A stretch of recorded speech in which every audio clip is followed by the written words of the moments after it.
Morning friends. अभी सुबह के बजे हैं 9:30। आज हम लोग निकल रहे हैं बनारस एक्सप्लोर करने के लिए। सबसे पहले हम लोग जाएंगे अस्सी घाट, उसके बाद वहाँ से जाएंगे मणिकर्णिका घाट, फिर हरिश्चंद्र घाट। और कल हम लोगों ने काशी विश्वनाथ मंदिर और दशाश्वमेध घाट एक्सप्लोर किया था, क्योंकि शाम के टाइम और कहीं हम लोग जा नहीं सकते थे। आज पूरा दिन हम लोग वाराणसी एक्सप्लोर करेंगे। यहाँ पे बहुत सी जगह हैं दर्शन करने के लिए, बहुत सारे मंदिर हैं, घूमने के लिए बहुत सारी जगह हैं। तो जहाँ जहाँ भी हम लोग जाते रहेंगे वो हम आप लोगों को बताते रहेंगे। हम लोगों के साथ बनारस के इस ब्लॉग में जुड़े रहें और बहुत ही मज़ा आने वाला है। सब लोग तैयार हो रहे हैं। हम लोग सब लोग गुड मॉर्निंग फ्रेंड्स। हाय। तो अभी हम लोग सब लोग निकल रहे हैं। तो यहाँ से निकलने के बाद फिर रास्ते में आप लोगों को ज्वाइन करता हूँ। तो हम लोग निकल चुके हैं अस्सी घाट जाने के लिए और ऑटो से जा रहे हैं हम लोग। सोमनाथ आगे बैठा हुआ है। अस्सी घाट हम लोगों के होटल से लगभग 3 किलोमीटर की दूरी पर है। अस्सी घाट तक का जो किराया हम लोगों का लगा है वो लगा है 45 रुपये।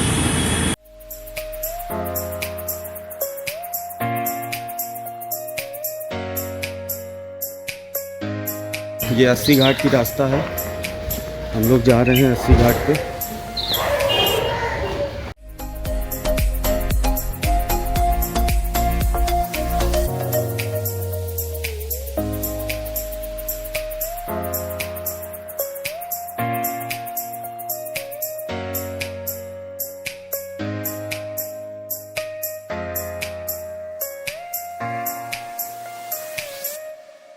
दोस्तों ये है अस्सी घाट और ये घाट काशी के प्राचीन घाटों में से एक है। इसका नामकरण अस्सी नामक नदी और गंगा जी के संगम स्थल होने के कारण अस्सी घाट पड़ा हुआ है। पौराणिक कथा के अनुसार युद्ध में विजय प्राप्त करने के बाद दुर्गा माता ने दुर्गा कुंड के तट पर विश्राम किया था और यहीं पर अपनी तलवार, जिसका एक नाम अस्सी भी है, वो छोड़ दी थी, जिस वजह से यहाँ पे अस्सी नदी का प्रादुर्भाव हुआ। और अस्सी और गंगा का जब संगम हुआ यहाँ पर, तब इस घाट का नाम अस्सी घाट पड़ा। इस घाट के पास में नानक पंथियों का एक अखाड़ा भी है और समीप में एक शिव जी का मंदिर भी है। यहाँ पे ये जो नाव और जो दिख रही हैं आप लोगों की, बहुत ही खूबसूरत सा घाट है ये और बहुत सुंदर सी नाव है। इनमें बैठ के आप बोटिंग भी कर सकते हो। सबके चार्जेस अलग अलग हैं। कोई यहाँ पे 800 रुपये भी लेता है, कोई 1000 रुपये भी लेता है। और अगर आप यहाँ पे पर हेड के हिसाब से नाव में बोटिंग करना चाहते हो तो 200 रुपये पर हेड लगता है यहाँ पे। फ़िलहाल आप लोग जब भी वाराणसी आएँ तो अस्सी घाट पे बोटिंग का मज़ा ज़रूर लें। और अगर शाम के टाइम आप बोटिंग करते हैं तो आपको ज़्यादा अच्छा लगेगा, क्योंकि शाम के टाइम घाट पे लाइटिंग की व्यवस्था होती है। शाम के टाइम यहाँ पे गंगा जी की आरती होती है, इसलिए आपको ज़्यादा अच्छा लगेगा शाम के टाइम में। दोस्तों अभी हम लोग हैं बुक हाउस में, जो अस्सी घाट पर पड़ती है एक शॉप बुक्स की। और यहाँ पे इंग्लिश और हिंदी में लिखी हुई बुक्स का अच्छा खासा कलेक्शन है, बहुत अच्छा कलेक्शन है यहाँ पे। और ये यहाँ से हिंदी में लिखी हुई कई सारे राइटर्स की किताबें हैं और उसके अलावा इंग्लिश में भी आपको बहुत सी बुक्स मिल जाएंगी अगर आप यहाँ पे कुछ लेना चाहें। और इस दुकान का नाम है बुक हाउस, जहाँ के जो ऑर्गेनाइज़र हैं उनका नाम है मनीष दीक्षित। इनका कॉन्टैक्ट नंबर मैं अपने डिस्क्रिप्शन बॉक्स में दे दूंगा। तो जब भी आप वाराणसी आते हैं और अगर आप साहित्य से जुड़े हुए हैं और साहित्य में कुछ भी इंटरेस्ट रखते हैं तो आप यहाँ पे आके अपने लिए कोई भी एक अच्छी सी बुक चुन सकते हैं। बहुत अच्छी किताबें हैं यहाँ पे। ये यहाँ पे इंग्लिश की बुक्स का कलेक्शन है और जो पीछे आपने देखा वहाँ पे हिंदी बुक्स का कलेक्शन था।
दोस्तों ये जो आप देख रहे हैं ये हरिश्चंद्र घाट है। इस घाट का पौराणिक महत्व है। काशी का प्राचीन शमशान घाट यहीं पर था। इसी घाट पर अयोध्या के राजा सत्यवादी हरिश्चंद्र के नाम से जिनको जाना जाता है, वह सत्य की रक्षा के लिए डोम के हाथ बिके थे और यहीं पर वो डोम की ही नौकरी किया करते थे।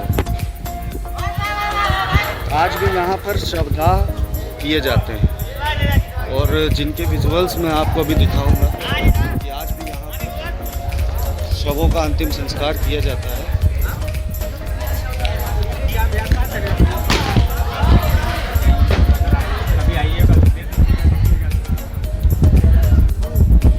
शवदाह चल रहे हैं।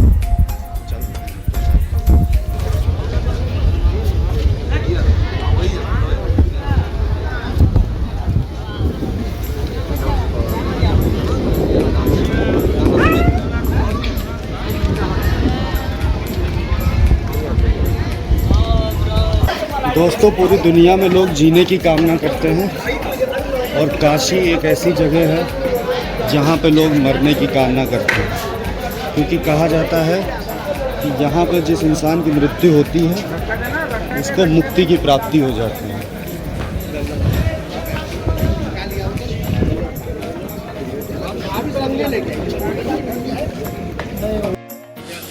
हम लोग जा रहे हैं मणिकर्णिका घाट।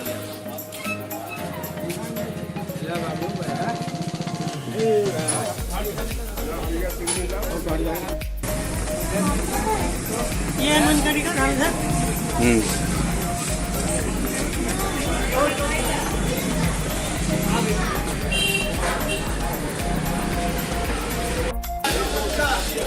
मणिकर्णिका घाट पे दो घाट हैं बेसिकली। एक घाट पे शवदाह होता है यहाँ भी, जैसे हरिश्चंद्र घाट पे होता है, और एक दूसरा घाट है जहाँ पे स्नान वगैरह किया जाता है। तो जहाँ पे शवदाह होता है उस वाले घाट पे तो नहीं गया मैं, लेकिन जहाँ पे स्नान वगैरह होता है उस घाट पे मैं जा रहा हूँ और वहाँ पे मैं आपको दिखाता हूँ घाट, मणिकर्णिका घाट कैसा है। दोस्तों हम लोग आ चुके हैं मणिकर्णिका घाट। यह घाट काशी के 5 प्रमुख और प्राचीनतम तीर्थ घाटों में से एक है। घाट पर स्थित मणिकर्णिका कुंड और उससे जुड़ी कथा के कारण ही इसका नाम मणिकर्णिका पड़ा था। प्रारंभ में यह घाट प्रमुख विष्णु तीर्थों में था। मणिकर्णिका कुंड चक्र पुष्करणी के नाम से जाना जाता था। पारंपरिक मान्यताओं के अनुसार शिव और पार्वती जब कुंड का अवलोकन कर रहे थे उस समय पार्वती के कान का मणिचक्र पुष्करणी में गिर गया। इसी कारण इस कुंड का नाम मणिकर्णिका पड़ गया। गंगा तट पर स्थित 5 तीर्थों में इसे सर्वश्रेष्ठ माना जाता है। वर्तमान में यह घाट स्नान और शमशान दोनों के लिए ही प्रसिद्ध है। और दोस्तों इस घाट का पक्का निर्माण 1730 ईस्वी में महाराष्ट्र के पेशवा बाजीराव के सहयोग से सदाशिव नाइक ने कराया था। दोस्तों हम लोग अभी हैं गंगा नदी के दूसरी तरफ। ये पीछे आप देख रहे हैं ये पूरा डिज़र्ट है यहाँ पे, और यहाँ पे कई सारी एक्टिविटी है, जैसे आप घोड़े पे बैठ के घूम सकते हैं, ऊँट वगैरह रहता है यहाँ पे। ये पीछे ऊँट देख रहे होंगे, ये उसके पीछे उधर दूसरी साइड घाट दशाश्वमेध घाट है, उसी के दूसरी तरफ है हम लोग इस टाइम पे। हम लोगों ने घोड़े की राइड की है यहाँ पे, और ये अपने साथ एक ये बच्चा है और उधर वो अनिल कुमार यादव नाम है उनका। हम लोगों का राइड का रेट लगा है, वो लगा है 70 रुपये पर हेड का। और उसके अलावा कहीं भी यहाँ पे जिस हिसाब से आप बार्गेनिंग कर पाएँ मज़ा आएगा काफ़ी ज़्यादा। तो फिलहाल बनारस की ट्रिप में हम लोगों के साथ जुड़े रहें और मैं थोड़ी देर में ज्वाइन करता हूँ आपको।